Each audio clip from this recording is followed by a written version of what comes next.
That's right, CitizenCon is over, and boy, have I got a lot to talk about. So many great and exciting things, both StarCitizen and SQ42 related. We're going to discuss all of it as we go through the SQ42 video. In fact, I found myself getting very, very excited over a lot of different things, and I think you should too. Wow, I didn't put that on the bingo card! There's a wild animal! Oh my god, you can't see it. Let me hide my face. Oh, look at, there's a wild animal! Ah! Wow, there's more wild animals! Ah! Overall, it was a great time, and we had some fantastic things going on live on Twitch, so make sure you join us next time. But let's get into the SQ42 video, the big thing that happened this year. And not just to return the favor because he did a great job shouting me out last time, but also because his content will be the right place to go for everything CitizenCon related. Go check out StarCitizen if you want more details on more things and more panels. I'm sure his CitizenCon in review video will be out already by the time you see this. I'm sure it's jam-packed with far more detail than I could be bothered to get into. But let's go through the SQ42 video and talk about everything related to SQ42 and StarCitizen and what I think. The F7A looks amazing. Contact on bearing 287. You picking that up? Yeah, got it. Really do hope we get that skin in game eventually. I love these more aggressive looking ships. We're clear. Commercial vessel out of Vega 3. Provided that civilian traffic is restricted under lockdown. I'm gonna have to be honest as well, I'm not a big lore guy, so where Vega 3 is in the story in the world, I don't actually know. Archangel, this is Krugeri. Come back, Krugeri. Redirect to sector 7 Bravo Echo for immediate tasking. Copy that. On our way. Now you all have to remember, this is not the PU, this is the SQ42 single player game, but a lot of the technology that we're going to see is transferring into from SQ42 into the PU over the next 12 months, according to the developer's live presentation. So, whatever you do see on screen, hopefully is a good reflection of what we can expect.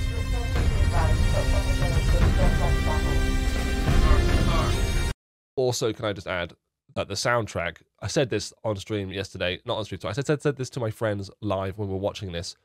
The soundtrack is absolutely amazing, and I love this naval pirate theme. It's new. I don't know who wrote it. I don't think it's Pedro. Don't think it's his style, but if it was Pedro, then he has. It's blown me away, honestly.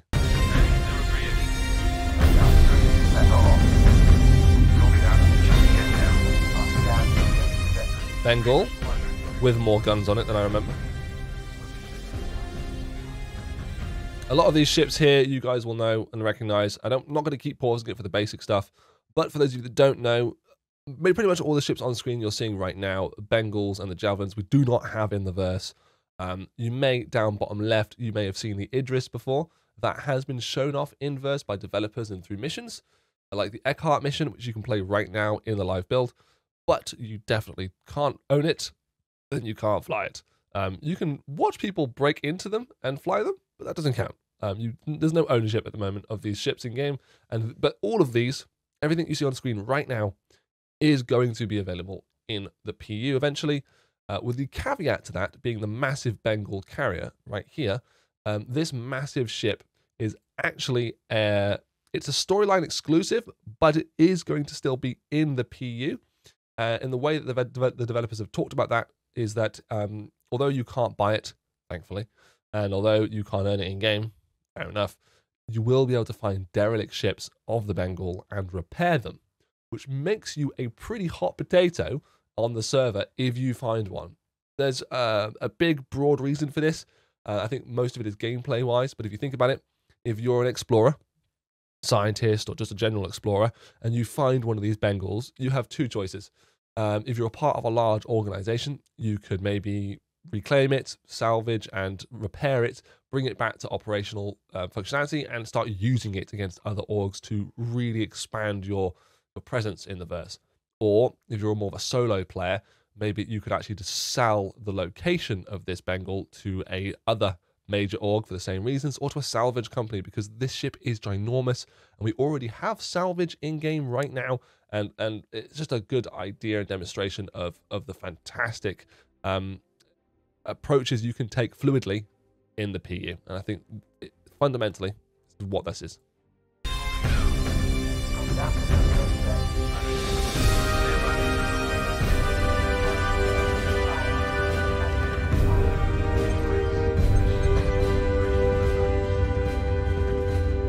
Also, I forget, is this in 4K? It is in 4K. Look at that.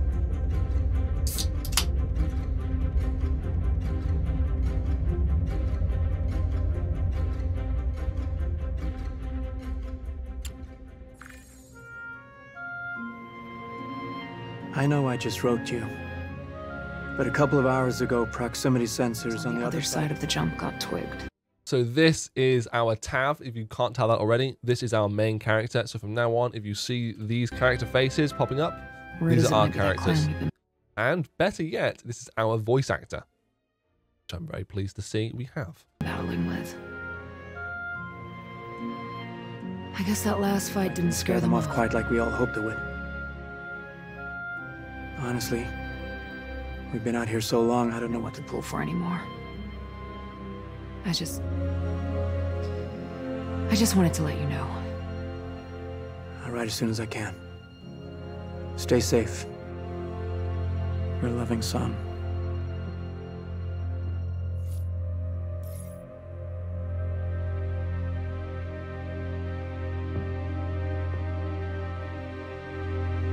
I'm very much looking forward to seeing our voice actor. Julian Anderson, my actress. British. Never gets old, does it? Sir. Eddies.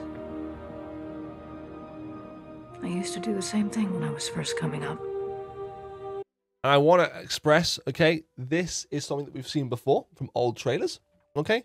And although on the live stream demonstration, I was a little bit put off because the audio delay, the desync, this is much better. The audio sounds way better in this final uploaded version.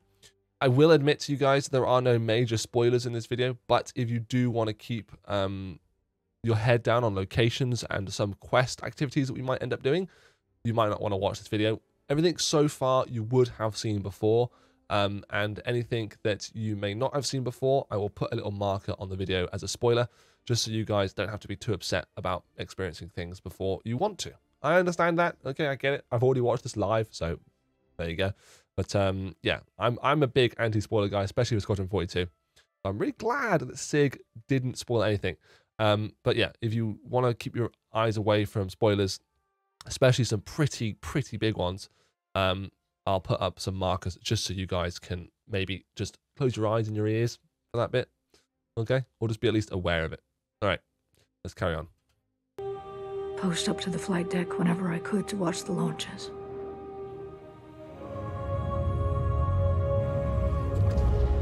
Have you seen the F-8s up close? No, sir. The thing's a beast. Nimble, too. 12 maneuvering thrusters and 3 mains. It sure sounds like it. Sir. Captain McLaren, to the bridge. Captain McLaren, to the bridge. Sorry? Okay. You just close the door for me. Both the doors. I'm recording and doing stuff, so yeah. Close the doors for me.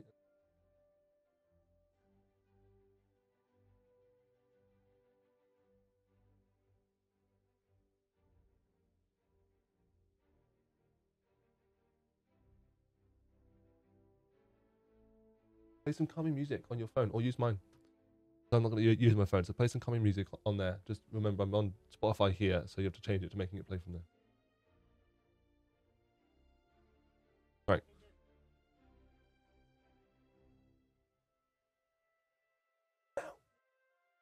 It's on the second page, I think. All right, let's get back to the video.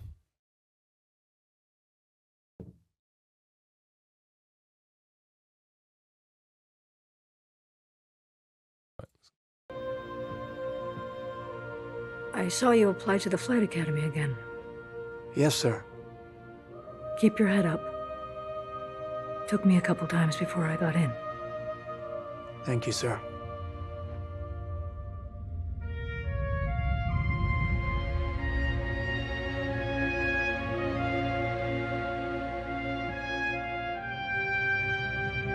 I'm very much looking forward to seeing all the actors do their bit.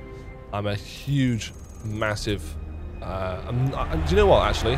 Before we get to this bit, I'm actually very anti-single-player games. I've not played a single-player game except Baldur's Gate for the longest time possible, but I am so ecstatic about this. So yeah, very excited for this.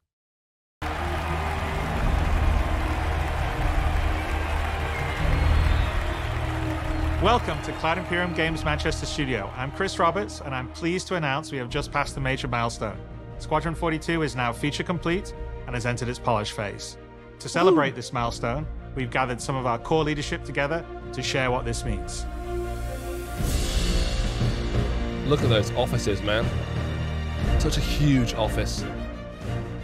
As Chris says, we've moved into the polish phase of Squadron 42, which means extra emphasis on ensuring things feel fun. This means focusing on the small and large elements of the game, such as dialing in. If you want to go back a little bit, we can discuss about this as well. So in the presentation way earlier in the day, we talked about flight. Extra emphasis on ensuring things feel fun. When it comes to fun flight, watch this. So see those vibrations in the head movements? That's not head tracking.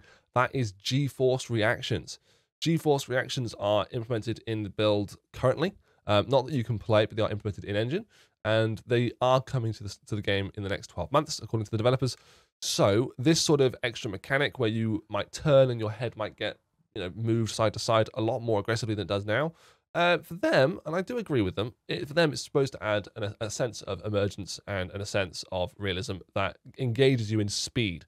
Because they did mention, and I also agree, it doesn't feel like you're going fast when you're actually going fast. In a car on Earth, if you're driving fast, you get pushed back.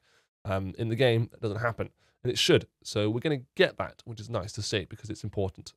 We all knew that it was coming eventually, but it's nice to see it actually in action. This means focusing on the small and large elements of the game, such as dialing in combat encounters, but also looking at the feel of how you control your character or vehicle and making sure it's immersive as possible. If you're wondering what that is the new enhanced shooting position, sort of like a zoomed in scope. I don't think it's relevant if you're on HOTAS or HOSAS like me, but mouse and keyboard players, which this game might be the majority of because of the whole FPS and flight combat style, they have worked really hard, it seems, to make the game more enjoyable for mouse and keyboard players. I'm not a mouse and keyboard flyer. I just don't enjoy it as much. It's not as immersive, but I'm really glad to see these changes coming in to make the mouse and keyboard experience more modern and at the same time more compatible against things like joystick and HOSAS. We've paid extra attention to how your character reacts when in their ship, so that you feel like an actual pilot, whether that's firing your weapons, taking hits, or punching the afterburners to get to cover. Ship AI has also seen huge improvements, with closer engagement distances and more varied behaviors. And with our new precision targeting mode, the action has never been as close. Missed completely. Rubbish. With the aim now on polish, we've organised the project into self-sufficient strike teams, so we can focus on individual areas to deliver the best experience. This was a very big moment. A lot of us talked about this. Boats.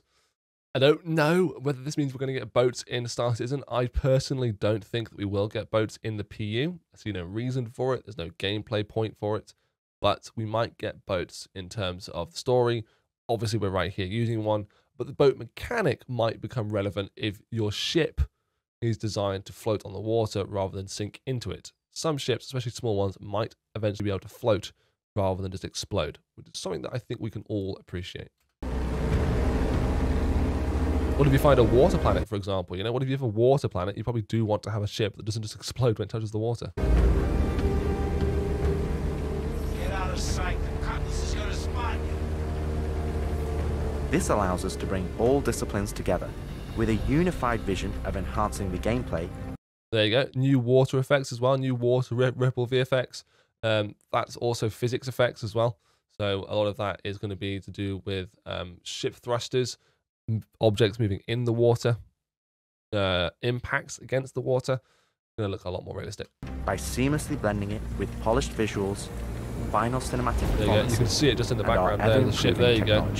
Those waves formed by the thrusters of the Cutlass. Fantastic.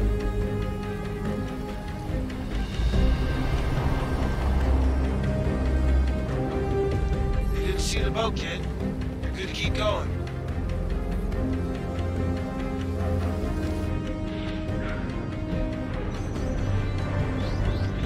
We're also dialing in gameplay features, such as the ship flight model, for both atmosphere and space, which covers master modes, control surfaces, and our gold standard HUD and MFDs. So we won't talk so much about master modes in this video, only because master modes will be in its entire own video at some point when it's released to the PU. But master modes is just a quick way of saying you can't fly and fight at the same speeds anymore. You have to choose whether you want to fight or fly, and that will affect how your ship performs in those different modes by reducing speed, increasing resistance to damage, or overall allowing you to actually deal damage. Okay, it's just master modes. It's just a short way of saying mindful and meaningful decisions in combat. Our interaction system for both the world and your character have also seen additional improvements, There you go. allowing us to hone and craft environmental puzzles unique to each location.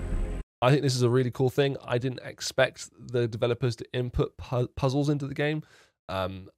You'll see actually throughout this entire presentation that the actual Squadron 42 game itself is probably way bigger than you thought it might be. Personally, I'm shocked at how big the game seems to be. I'm absolutely in love with it. I don't think there's a big but I will say if you really don't want any spoilers about the sort of gameplay excitements that you might see, probably stop watching now. But yeah, there's a lot of very interesting puzzles now, thanks to what I can only imagine is really competent game design leads, sort of pushing what was supposed to be a very narrative-led story to being an actual video game, while allowing us to tell the story of the world around you.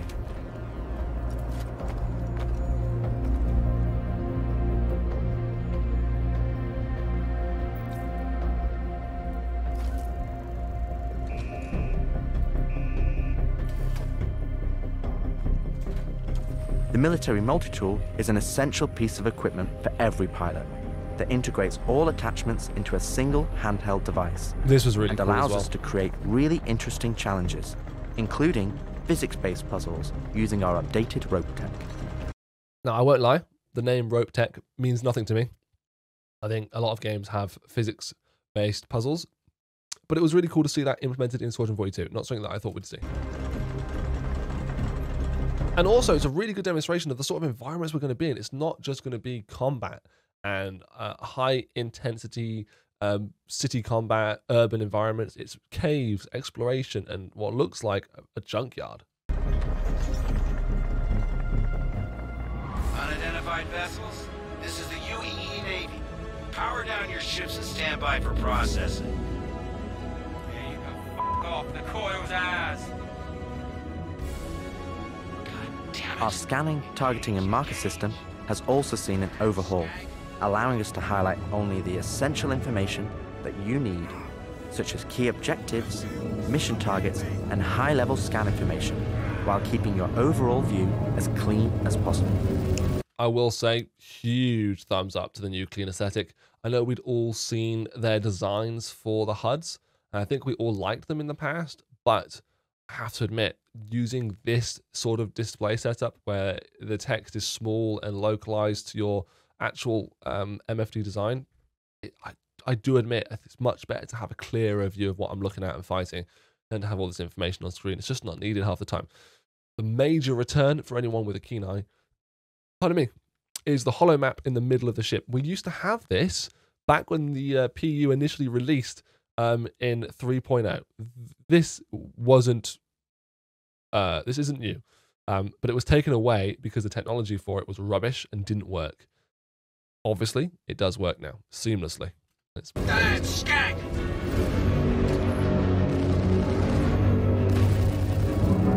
One thing you aren't going to hear here is the new sound design position the developers are taking. You can look at that if you look at the sound panel for Squadron 42 and StarCitizen. But yeah, there's a lot of this sounds like how the game sounds currently in terms of the engines, but there's a big change to FPS weapons you'll see later on. However, there is also compression, which they've introduced to allow the game to sound more like you're in space. Sadly, not actually currently in this presentation. Shame. Take him off me! No! Tactical FPS combat and stealth, which has seen Here a you go. sweet... Here's one of the major things we discussed with my friends and I. This is the new interactable loot menu. Now, you might be thinking, how is this relevant to the PU? Where's all the gear that I can take from the character? So what you would have maybe missed is that just before this, the character is just basically using...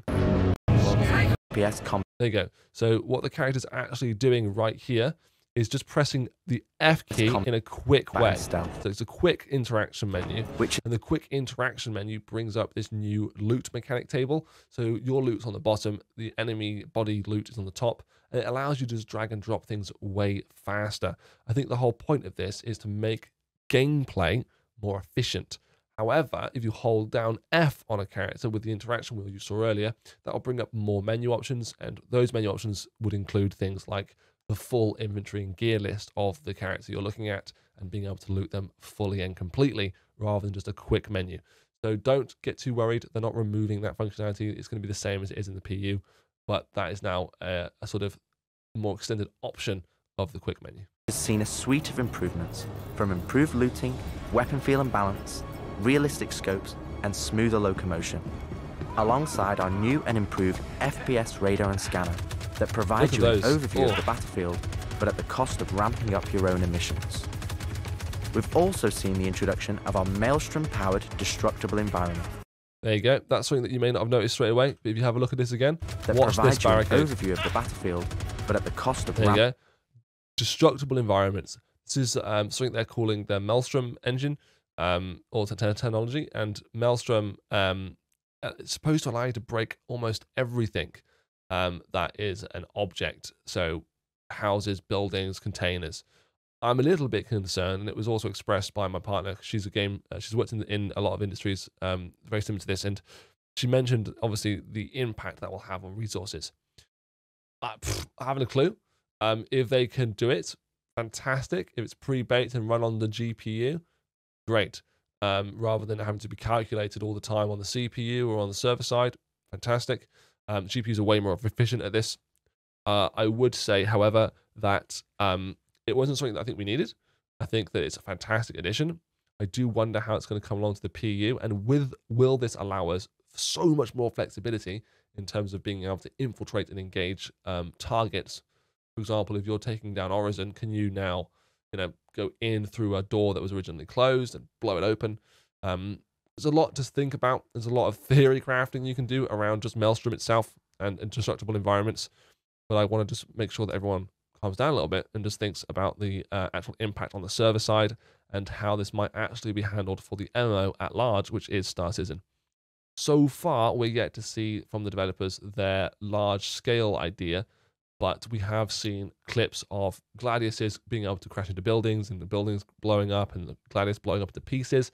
And the most important part of the Maelstrom is the fact that objects like ships now have thousands of different parts that can break away, rather than it being a set script of wing, left wing, right wing, like that sort of ugly looking break apart function that we have now, where things like the landing legs that can't actually break away float detached from everything just next to your ship because they are part of the actual vehicle and they can't be destroyed. Maelstrom would allow you to destroy those legs and allow things to act in a physics-based way. Picking up your own emissions. We've Scopes also as well. seen the introduction of our Maelstrom-powered destructible environment, which... There you go. So although it still zooms the entire screen in, the scope has parallax and it has glass effects. It's way better than it used to be. Adds a layer of dynamism to the experience, alongside our improved AI, that can now have hundreds of combinations of traits that allow us to create unique and challenging combat encounters that really push your tactical awareness and skill.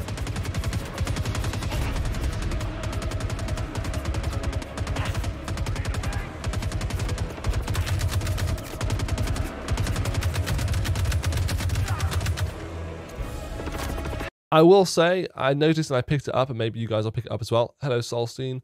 I think the NPCs in this demonstration still have unlimited ammunition. Bit of a shame. I picked up on it last night. They did demonstrate last year how AI would be able to actually run out of ammunition, would have to go and retrieve ammunition from other NPCs or from loot boxes. That might eventually get demonstrated into the game as a whole, but right now it looks like they just decided, let's not bother. Probably because a lot of it was quite intensive on computing. Or if it's just not ready, don't throw it into the presentation yet. There you go. There's the new ping mechanic. Think of it like the Batman Arkham games. When you hold down ping, you have a short ping, which shows you things locally and that are obtuse. And you have a longer, more in-depth ping, which will go out further and also show you enemies through walls. So they use it right now to get a good idea of where the enemies are when they throw the grenade. Yeah, watch this. Long ping. Bang. They can see everyone. You can see everyone running away from the grenade. There you go.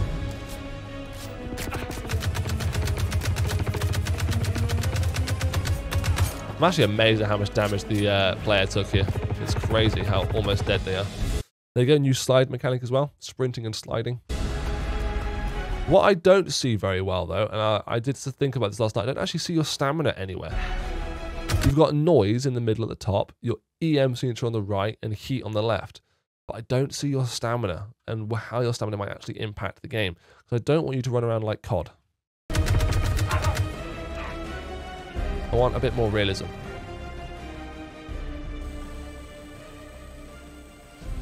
We play and review the builds regularly and call out action points in each level from start to finish and where we need to improve the gameplay.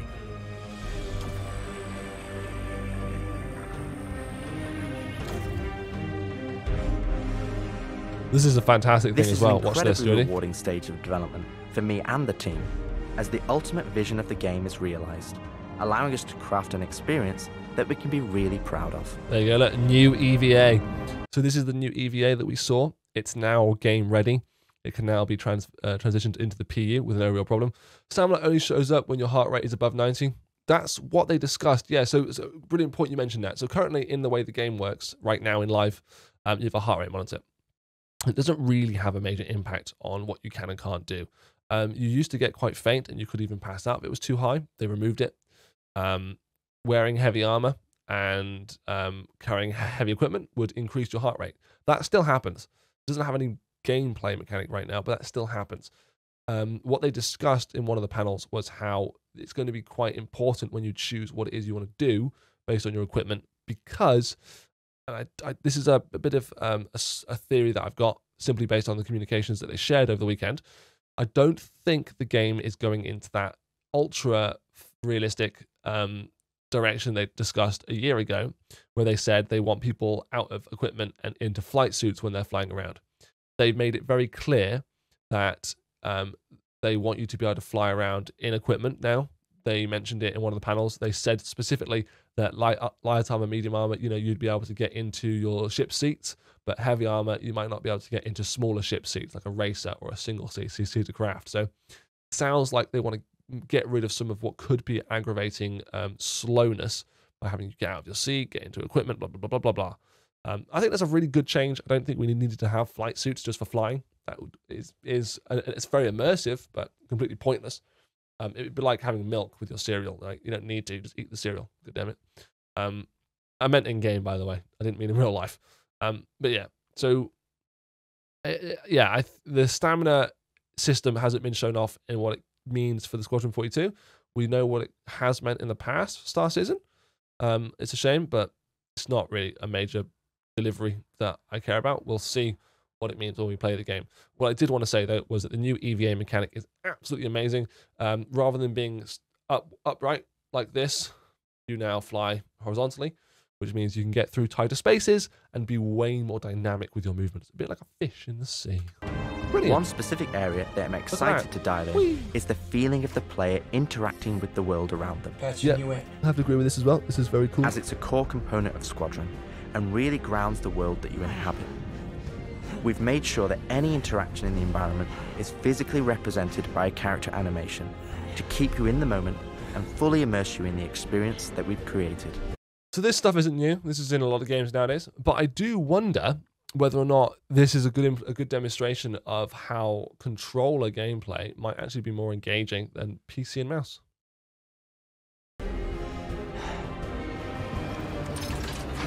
Boop. It's nice that you press buttons now physically rather than just looking at them. This is the final phase of gameplay iteration. Oh, yes, the new jump system as well. Oh, the new quantum drive system is so cool. Not only does it look so much nicer, but the way they demonstrated it and the things you have to do, it's so much more engaging. So much better. Give me the new QT. I agree. The new QT is fantastic.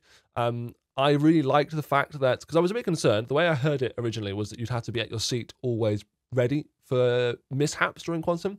But the way it's described now is that as you come to your quantum, as you start your quantum drive, you've got your target right here. The first 5 seconds of your quantum travel is going to be about matching that trajectory. And once you've matched it and you've started your trajectory, you will no longer have to be fighting the ship, unless you get pulled out or whatever. But yeah, you won't have to be fighting the ship anymore, and you can get out your ship and, sorry, get out your seat and get out your ship in quantum. That's dangerous. Get out of your seat, go make yourself lunch, have a shower, do some cargo, messing around, talk to your friends if you're in a big ship. Yeah, I was worried that it would be like a thing where you have to always have the pilot engaged, which I think is rubbish because the pilots don't just want to sit there. This is boring. Before we fully transition into optimization and stability on the road Brilliant. To release. Agent Trejo, this is Colton. Come back. Always trips me out to see terraforming setups like this. Webb tried explaining how atmosphere processors work. Really shows how far we've come. What the hell is she? With the transition of Squadron to polish phase, we've had the opportunity to find additional moments within the existing narrative to add subtle interactions where appropriate. It's been tremendously exciting to play through these areas and find places to augment the mood, support gameplay, and further embellish our story and characters.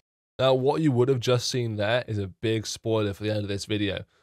Don't want to ruin it, but if you just saw those 3 actors right there on stage, you would know what I'm talking about. So yeah, man, I can't believe it. They said I've got to wait another 2 years before I can reapply. So that's why I figured I'd get a job trying in security, because that's, you know, I can get some hours flying in the cockpit and whatnot. Can't hurt, right? Exactly. We've also been capturing pickups for our lead female player character, as well as wildlines for our various enemies that you all will encounter throughout the game on both foot and in your cockpit. These consist of a range of responses and reactions that you as the player can trigger, which has been the culmination of efforts by the gameplay and AI teams. This means that you're going to have to tangle with some very smart and reactive bad guys to complete your mission. I love the new look of the equipment and some of the NPC specific stuff. That's a new ship right there as well. No idea what that is. It's not a Cutlass, or is it? Is it a variant of the Cutlass? What is that? It is a Cutlass, isn't it? That is a Cutlass. So I think they discussed, yeah, it's a modified Cutlass. I think they discussed this on one of the panels, as well as I think we discussed it in a group after the stream. This is a faction that take apart ships, reclaim them, and then put them all together, which is really cool. I don't know how that will translate into base building and crafting, which they also mentioned. But yeah, I think that's a really cool faction. I hope we get to see some of this in the PU. This stuff definitely isn't guaranteed anytime soon.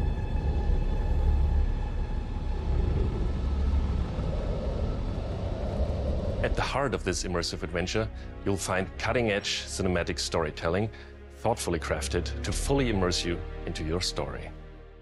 We fight today! So in 40 years from now, when you're surrounded by everything and everyone you hold dear, and they ask, what did you do in the Battle of Vega? You can look them in the eye and say, I held the line. Men and women of the Second Fleet, I am proud to stand with you today. Good luck. Now, I won't lie,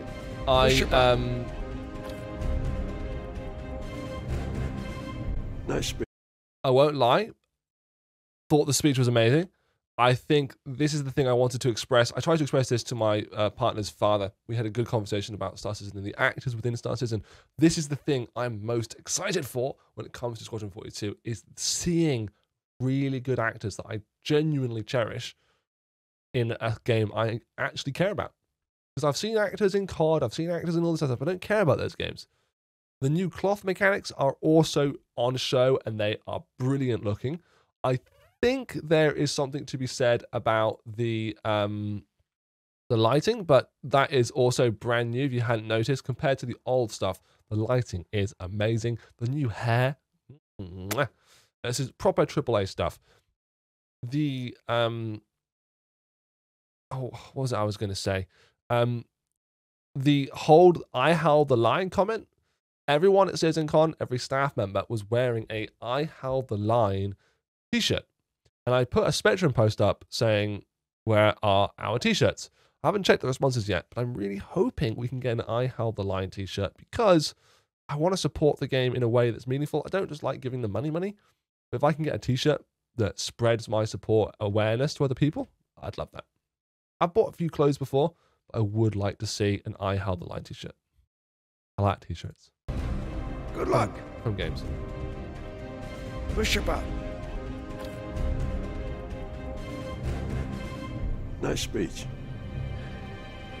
Any word from the recon team? Yeah, same. Not yet. Well, let's get into position. Mark Strong? I forgot his name, but yeah, fantastic. Another great actor.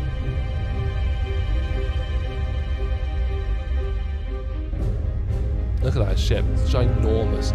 So that's the Bengal. And I think it's so dumb and silly to think that you'll have any real reason for this in the PU. Of course, as I mentioned at the beginning of this video, yes, you can definitely find one of these, and you can definitely fly one of these, and you can definitely keep one of these.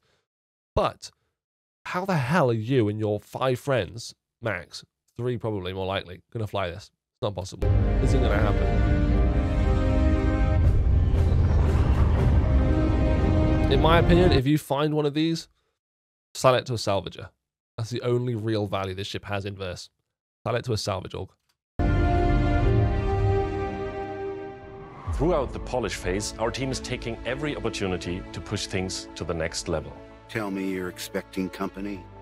This is not good. The Cine team is focused on finalizing edit lock on all of our big action, as well as all... I can't wait to show you this as well. So what they're about to show you, if I'm not mistaken, is the brilliant new way they have implemented what is $600 million worth of investment. It is smaller character sequences. As far as I can tell, worth it. This off of the Galactopedia. So this is before. This is what we're used to. We've seen all this before. This is the Squadron 42 cinematic from absolutely ages ago, with the same lighting and methods we had at the first vertical slice 5 years ago. Watch this. Yeah, probably, but I think they're solar mass. Look at that. Look at the two side by side. Yeah, probably. There she is. That is Mass Effect Andromeda. Probably, but I think Squadron 42. Mass Effect Andromeda on the right, Squadron 42 on the they're left. solar mass. It's just, the lighting is incredible. And the way they mix that lighting with the hair. Yeah, probably, but Look at the skin, right? Ready? Look at the skin. You can genuinely see hair textures on the skin by her chin as the light comes through. It is just superb. The textures on the clothes, although the clothes items may have changed. This is quadruple A looking cinematics. This is brilliant. Their solar mass calculations are wrong, though. Look at that. You can see the hairs on her chin. This is ridiculous. How so? We are now able to adjust our shot composition to final cameras, thanks to recently crafted space vistas and level art being content complete now. It'd be nice to know how much of a shitstorm we're flying into. More like a hellstorm, Blue. One you ain't gonna fly out of. Shut up. Brilliant acting. Now, I hadn't seen another ship that wasn't... By the way, I don't know who this actor is. If someone can tell me who this actor is, middle left. His accent is to die for. If I could have that accent, I'd go for it. It is brilliant. Mark Hamill on the right there looks very stoic as well. ...to kill me in days, let alone a hauler, let alone a Jean. So you can imagine my surprise. Detailed lighting passes can be done on hero sequences so we can show our cast and convey their emotions in the best light possible. And we're making sure our cinematics are triggering as fluid as we can craft them so they form a coherent concerto with the rest of the player's narrative experience. Perfect. Mr. Wexler, this is Lieutenant Commander Colton. Oh, Commander, hey. Julian Wexler, I'm the field manager of this little operation. I won't lie, Julian Wexler doesn't blink a single time. Welcome aboard the Archon. What brings the Navy to this little corner of the universe? He needs to blink, okay? It really freaked me out. I watched all of this. He didn't blink a single time. We got you flying with Lieutenant Commander Colton. He's one of our best. At least. As others will share, this is the most rewarding chapter of development, which allows us to truly experience the visceral and oftentimes emotional moments. Look at this as well. So you can see how this was probably near a later stage of their development, because it does look passable. It does look very good. That our narrative provides. How did you handle it? But that is way better. So, sweat, blood. They actually said in the presentation, they've implemented, I thought it was so dumb, but they call it the blood, sweat, and tears system. So the idea is that you do generate blood, sweat, and tears on your body, on your character. After Vega. I'm not sure I handled anything. It helps to remember that stuff like this is supposed to hurt.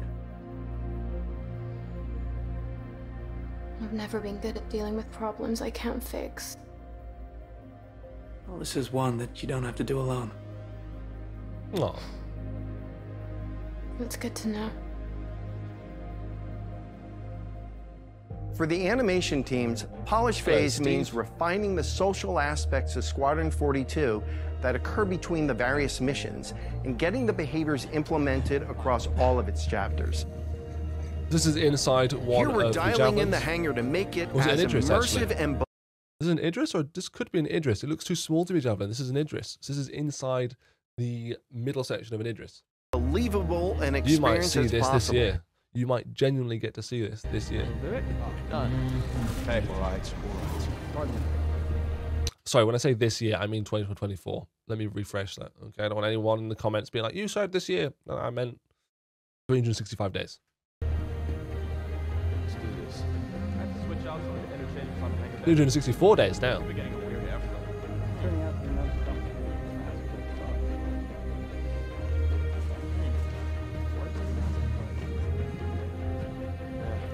I love the NPC mechanics. How they just they're still like, look at the way he walks. It's still game-like, but that doesn't matter because they feel like people you could talk to. For NPCs. example, we're launching off a space carrier, but we still ground the feel in real-world actions, refueling, repairing, and inspecting, and making sure that your next flight mission is a success.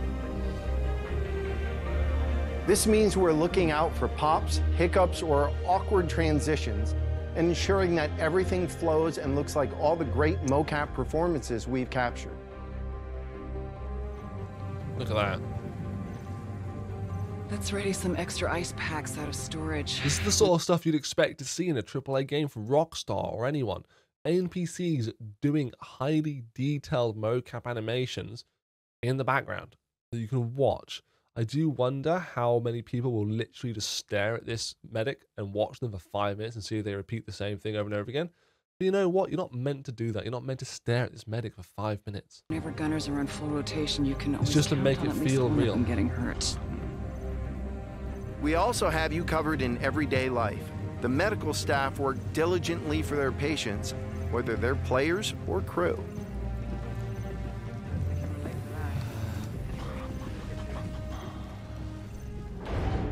We really want you to feel part of an authentic crew. Yes, an Idris. important part of the UEE Navy in an enormous universe of people going about their everyday lives.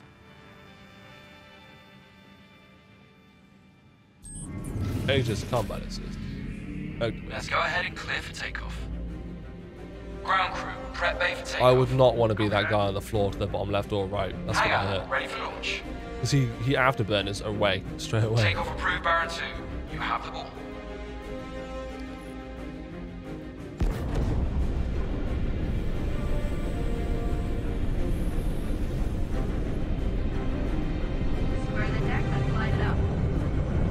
ready and hold on as you're launched off the deck of the carrier.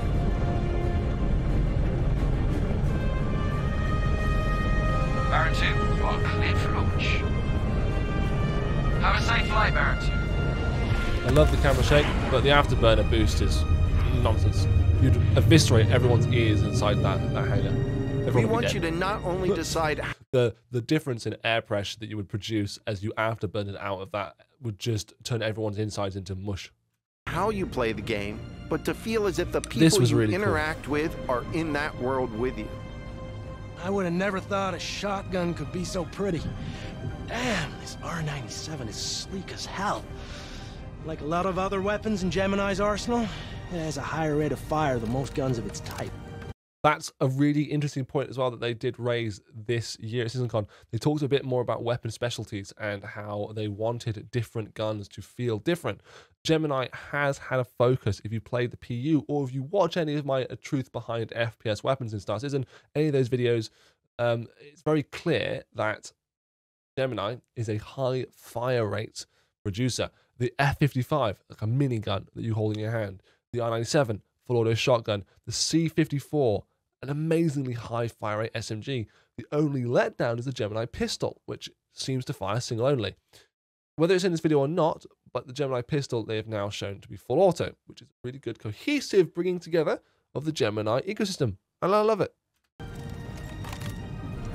Cast-stack arms would be high impact, basically. Well, the LH86 is full auto in-game as well now. Interesting. We're working to support a feel of authenticity through We'll be world playing the game traversals, shortly anyway, so we'll get to have a running, look. jumping, and climbing, interactions with objects and the environment, F to pay respects. This was really cool. A lot of us agreed we need one of these in the verse, in like an arcade room. I keep saying it. I really do want SIG to do it. I want them to put arcade-like machines into the verse in places like bars. I want a way that I can spend my Alpha UEC and have fun. Like, I would love it if I could go... Thank you, sweetie. Thank you very much. I would love it if I could go into one of the bars in SC and I could go and play a video game on an arcade machine or play pool against someone, right? A two-player game or a game like this, see who can get the most points, and just have a fun laugh in-game. That genuinely would be something that I would really look forward to, and I hope that SIG can implement something like that in like a fun, gamified, stupid way. We need dumb ways to spend our money. World of Warcraft has pet battling, and like Final Fantasy has Chickabow racing, whatever it's called. We need that in SC, and I want it sooner rather than later. I think a focus should genuinely be making the places we stay at in SC just more enjoyable to be in for longer. Because right now, I spend a lot of my time just waiting around in space because that's the only place to be. solid weapon gameplay and enemy reactions, as well as combat realities, such as weapon malfunctions. The weapon malfunction was really cool. I knew as soon as Tarkov got popular, they were going to put weapon malfunctions in the game. But like it or not, Escape from Tarkov really normalized the idea of inconvenient FPS, because turns out people love it when stress is introduced into a combat scenario. They love it. They love it when things aren't expected. And they did a lot of conversation, they did a lot of discussing about how wear and tear would impact the rate and amount that your gun might malfunction, which I think was really cool. I was a bit upset that I couldn't have like my old trusty reliable gun. This is not the way it is. You can't keep the same gun and repair it. They didn't show any repairing or maintenance. They just showed fixing it, and they talked about replacing the gun. I would like to be able to have my old reliable weapon. But yeah, having to just click R to fix the weapon rather than having to do a whole magnitude of different things like in Tarkov was the right choice. Simple, but also enough intrusive enough to make it change what you're doing at that moment in time. Because some people might find the combat to be too easy, and these sort of moments will actually make those combat scenarios a little harder without hopefully being stressful. And by stressful, I mean like aggravating. The new crosshair as well. Look at that. The crosshair is linked to the gun now rather than the center of your screen. Or in So close it moves around encounters the of the gun. more lethal kind. These are the new takedowns. They did mention that you'll have a chance to fail these takedowns so that you can actually have a normal fight. Stealth is not guaranteed.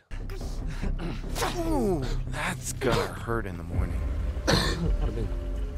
As we continue to focus on the quality experience, we've been working closely with our art teams, and it's been exciting to see their environments come to life alongside us.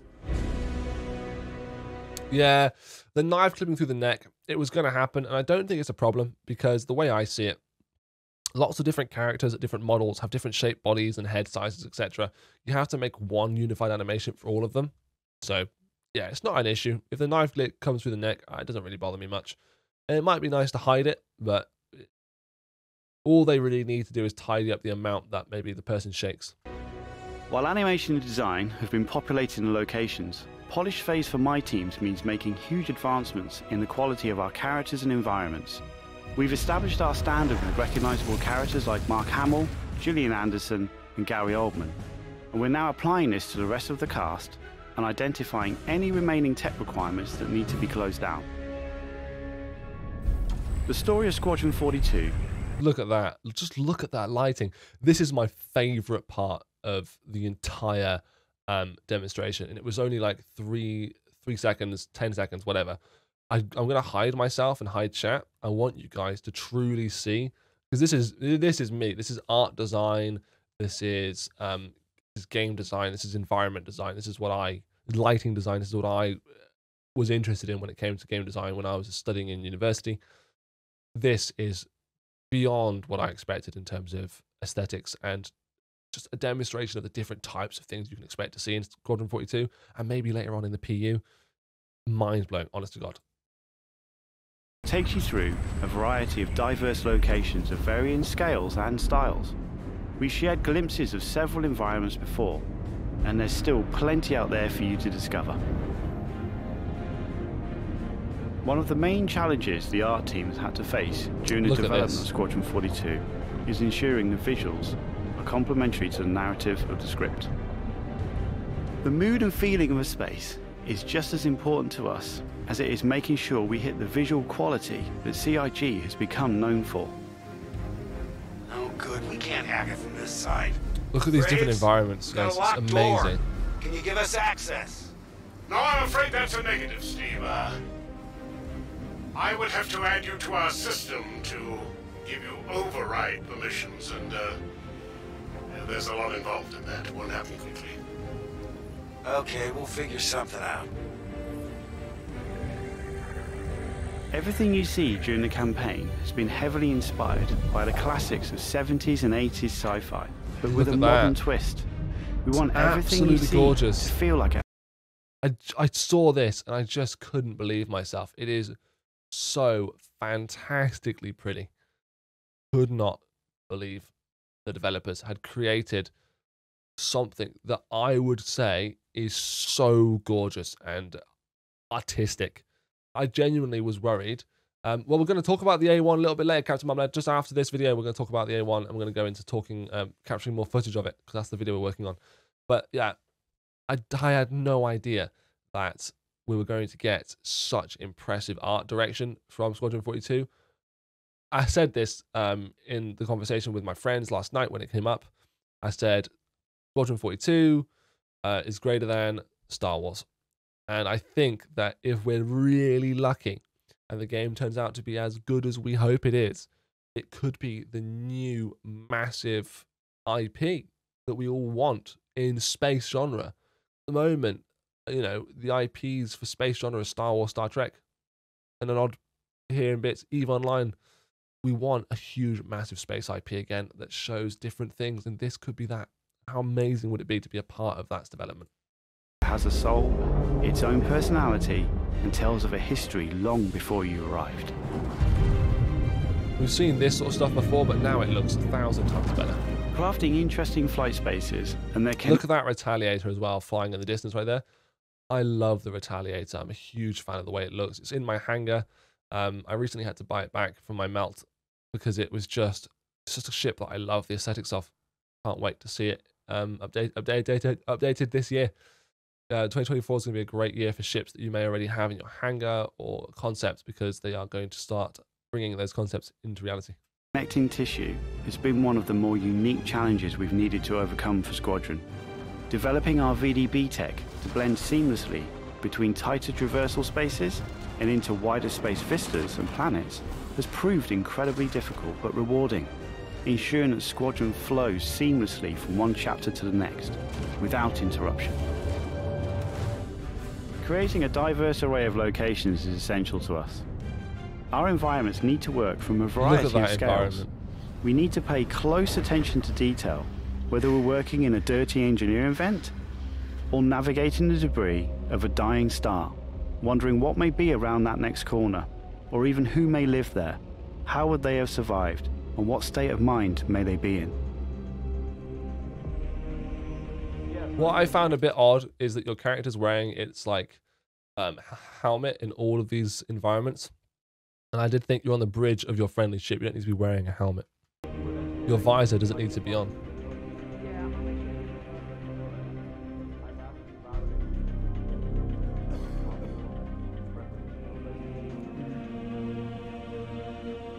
We've worked closely with our social teams in delivering a cohesive social experience when you're taking some downtime from our refined flight and FPS missions, or even missions of the more eerie kind.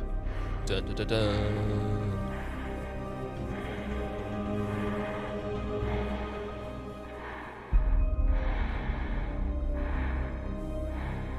Dead corpse. We'll be introducing new space stations on a massive scale, all brought together and designed to be as tangible as possible.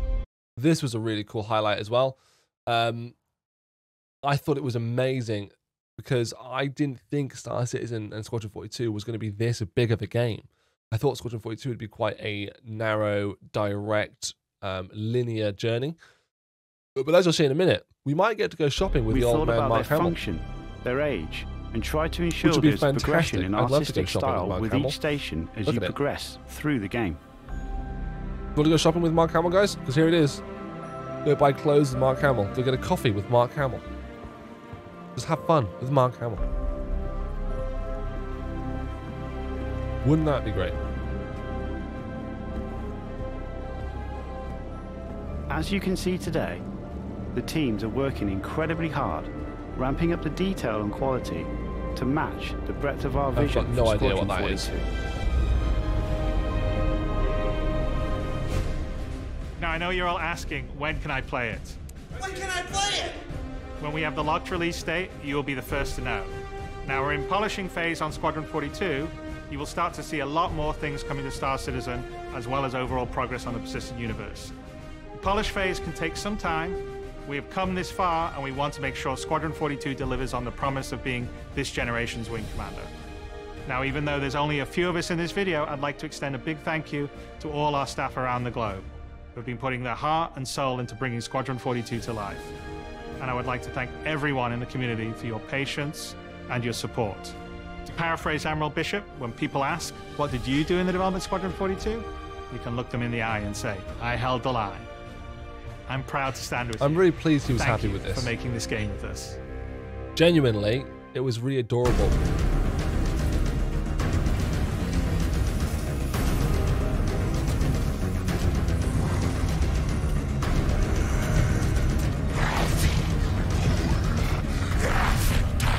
Look at them. This is the first time we're getting to see the van. I got goosebumps, genuinely. I've got goosebumps over my face. This is the first time we've gotten to see the Vandal since 2016, 2017. And they said they weren't going to show us them until Squadron 42 is ready.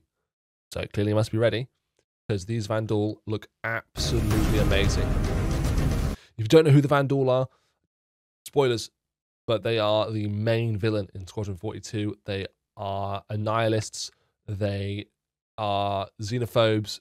They don't like or appreciate anyone or anything that isn't them. They simply just want humans gone from the world, from their space. Yeah, they're the Covenant from Halo. They are just there to cause havoc. And it's not like they're they're not dumb either. They're an extremely intelligent civilization. They are just like humans, but more aggressive, taller, maybe even smarter, definitely stronger. Their ships have been going around for centuries. They are ready. They're not stupid. They know what they're doing. Look at those weapons as well.